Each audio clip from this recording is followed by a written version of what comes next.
Hey guys, welcome to week 4. I'm excited to get into it. Just so you know, Peter's not with us today. I had a wedding on the weekend where I was the best man, so Friday and Saturday were absolutely crazy for me, and it's pretty late Sunday night recording this, so, thought I'd give him the weekend off. We'll have him back next week. But we have some great things to go over today. And what you'll notice today is we have weekly matchups and we also have recaps. So we've kind of split those up so we can talk about them a little bit more in depth. Just found that it was a little bit more intriguing as to what was going on and not trying to blend them all together. So without further ado, let's jump into the recaps of week 3. We had some really good games. Game 1, we saw Team Alex with 82 points and Team Caleb with 96 points, obviously getting the win. But while that has a little bit of a point differential, that game was really close. It was bucket to bucket until about maybe halfway through the fourth quarter where Team Caleb got a little bit of a run. And it was a battle of the benches. And you're going to hear me say that about a lot of games tonight. Sawyer King, 9 points the first half, was awesome. Big game from Team Alex's bench. Lucas also, I believe, had 10 points. Big game from Team Caleb's bench. If I'm looking here at the stats, I believe Yusuf, let's see here, Mr. Yusuf had 7 points. Aiden Stairs with 16, and Reese with 4 as well.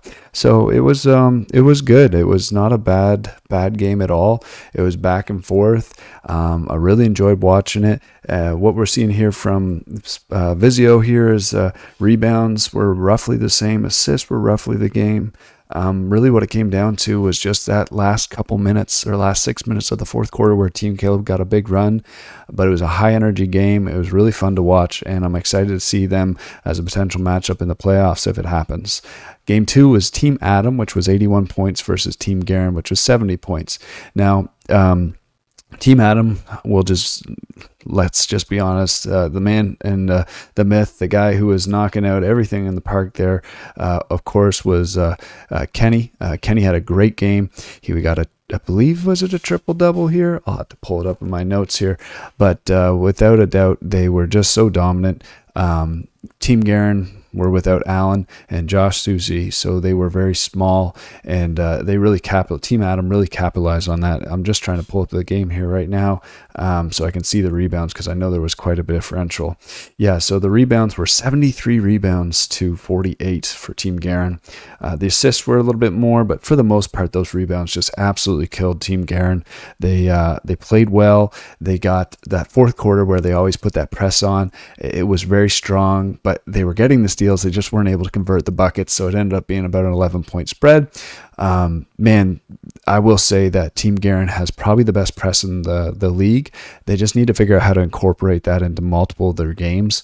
I think they'll find a big success if they can find a way to just incorporate that even in like every quarter for a couple minutes to really pressure the point guards and keep them on their toes. But yeah, Kenny, 24 points, 20 rebounds, great game, 7 assists. He was just everywhere. He played the 5, which I know it's not normally a position for him, but he dominated there. And then we also had Liam, 16 points and 17 rebounds. Like those two guys alone almost got the same amount of rebounds as total as Team Garen. They did a great job. Both teams look good. Team Garen, obviously, without those two, it was a little bit of a loss for them. Now, jumping into Game 3, we had Team Glenn, 97 points versus Team Thomas, which was 75 points. This game, they did not have Jackson, and without Jackson, it looks a lot different. Obviously, big mans in general, when you don't have your big man in this league, it's tough because there's not many of them, and when you miss them, you really do miss them because they got hit on the boards. Peter Essen, I was going to pull it up on Sports Physio here, but Peter Essen, I believe, ended with a triple-double. He had a great game. He had a ton of O boards. He was just everywhere. Let's see here. Yeah, 15 points, 24 rebounds, and 10 assists. He had a great game. They really struggled to hold Mattis, who also 12 points, 10 rebounds. This team often hits the O boards pretty hard, so when you're missing your big man, it's very tough. Now, not to say that Team Thomas didn't have some exceptional play here. Tom off the bench had 18 points.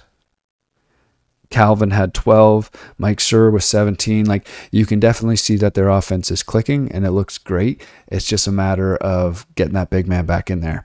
Quentin, for Team Glenn had a hot hand. Again, these games of the benches, he ended up with, let's see here, it was 14 points. Andrew McRae off the bench with 12 points.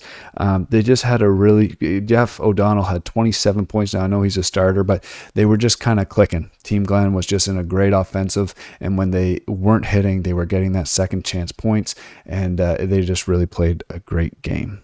Now, game 4, you'll notice for Sports Physio, it's not updated. We had a little bit of technical errors for Thursday, so apologize about that. Our scoreboard crashed. Our Visio app dropped for the second game. A little bit of a messy side on the tech things, but I think going forward, just so everyone knows, we're going to use the smaller scoreboard. The big one, something with the connection is up, so I think they're going to try to fix it, but if it doesn't, we're going to use that small one just to make sure everything stays good. As for Visio dropping and the phone overheating, I think I have figured out the solution to that. If it happens one more time, I have a backup secondary solution to it, but I'm going to keep a close eye on that to make sure it doesn't happen, so we can move forward without any of those issues. Again, so Team Austin, though, had 81 points and Team Jordan had 75. A great game, I will say, although a little chippy for those that were there, they know, but Cole and Lonnie both 17 points, Claiborne off the bench with 14 points, Will and Hunter, so Hunter's filling in for Jordan, that those that don't know, for the games that Jordan can't make it, as he's got some family stuff going on right now, so we just want to make sure that it would be fair for all teams. But again, Will had 28 points, Hunter had 26 points. Those guys both play off each other very well. And this game really was decided in the last maybe 2 minutes. It was back and forth, lots of great strong defense. Like I said, the final score was 81-75. It was, both teams were playing tough, both teams were playing strong, but again, Team Jordan without Marcus was able to pull it off. And I think if we pull up here, I did record their stats on the paper. I think we had Cole and Lonnie, as I mentioned, 17 points, Claiborne 14, so they had lots of scoring. Austin, I believe, had 11. Everybody who played for Team Austin was doing something, doing great, and Team Jordan, again, everyone was being efficient. It just wasn't enough down the stretch. Final game, and thank goodness I can say it, Team Luke is in the win category. We had 107 points to Team Danny, who had 104 points. Now, Cardi followed up his first game with 35 with 37 in this game. Dave had 24 points. Wasim, Troy, and Marcus on my team, both double digits, all three, in double digits. Commissioner hit a big 3 near the end to keep the lead. Now, of course, I don't have the videotape to prove it, so no one's going to believe me on that. But it was a great game. Quinn, 16 points. Danny found his 3-point shot. It was really weird last week. He just didn't have a great shooting game. It happens, and he bounced back with 23 points. Lance had 24 points. Adam had 18 points. And this was without Tyrese, who is going to be out for the season, so they're going to be replacing that. So they were missing, arguably probably a starting caliber player, and only lost by 3. So it was a fantastic game. Our team was just clicking. They really didn't have a big answer for Cardi and Dave, which most teams in the league aren't. That's how I drafted it, in hopes that, hey, you can pick one of them to deal with, and then you got to deal with the other one with somebody else.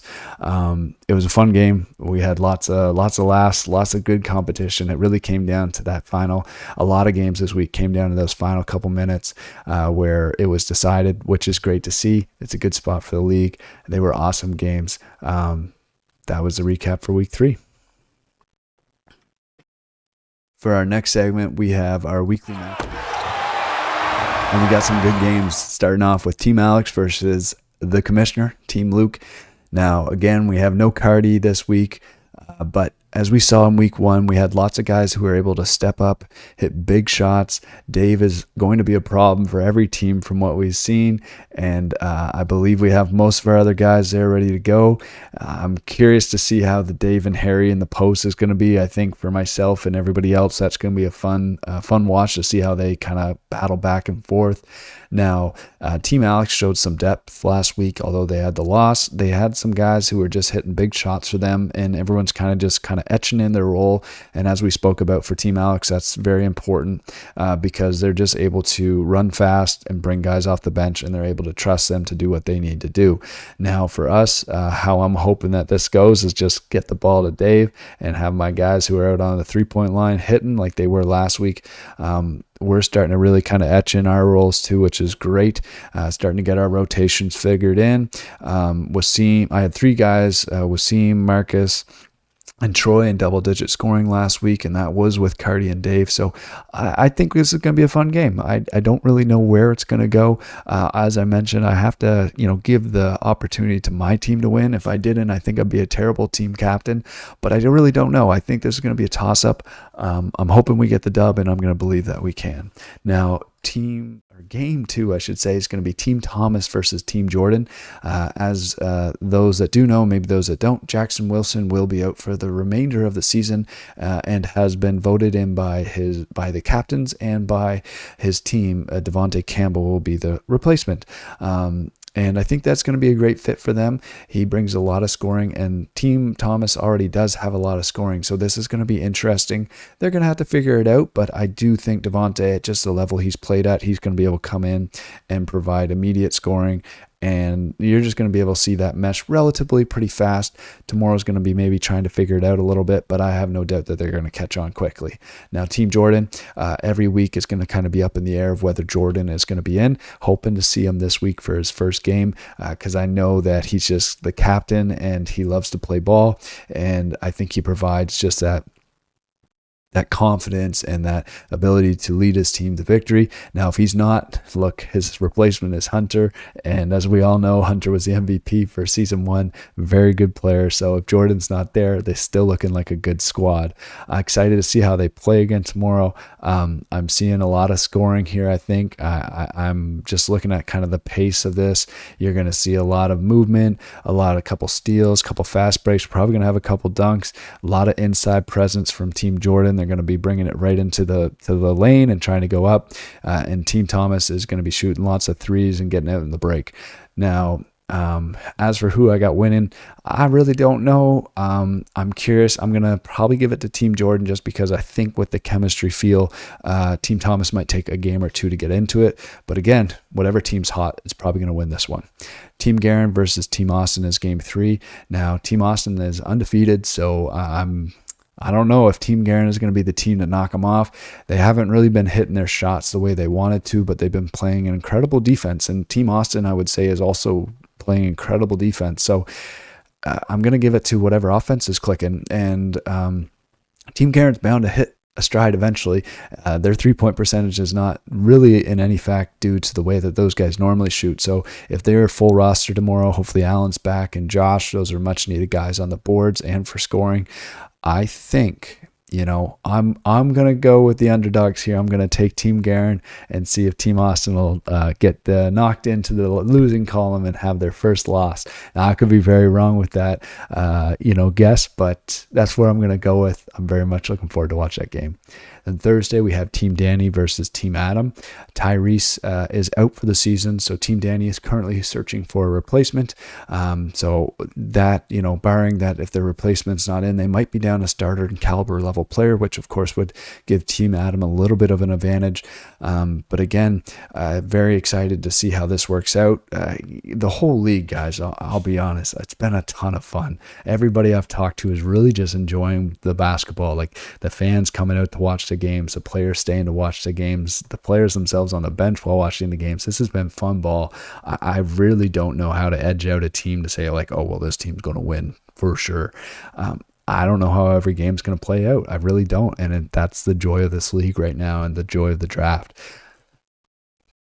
Kenny, if he's going to keep up that production of a triple-double a game, that could be a big problem for Team Danny. They're not very big, but while I say they're not very big, they still have Mambo and Quinn, who are very sizable guards that can play it. They just maybe not like your normal typical post-low defenders where Liam and Kenny can kind of get down low, do some post moves, get some work out of there, work out of the block. That could cause a problem for Danny, but if their offense for Team Danny is cooking like it did last week against us, where we did win, but we only won by 4, we'll see. I guess I have to pick just because that's the way we do it. My heart says go Team Danny. We'll see what happens. And then final game, we have Team Caleb versus Team Glenn. And fellas, it's not getting any easier. I want to put you guys in the seat, and maybe you guys start telling me who you think is going to win, because I don't know here. Both are coming off strong wins. Team Glenn's looking like they're really figuring out their identity. And with Mattis at the center, and then you have Jeff, Glenn, and so many other scorers and so many guys off the bench doing the right things. They're a very strong team. I think they're second in standings. And Team Caleb, well, they've all, a fair amount of those guys have played together for a long time, and you see the chemistry when they're on the floor and the way that they play. It's super strong. Caleb is a fantastic point guard. Liam does all the right things.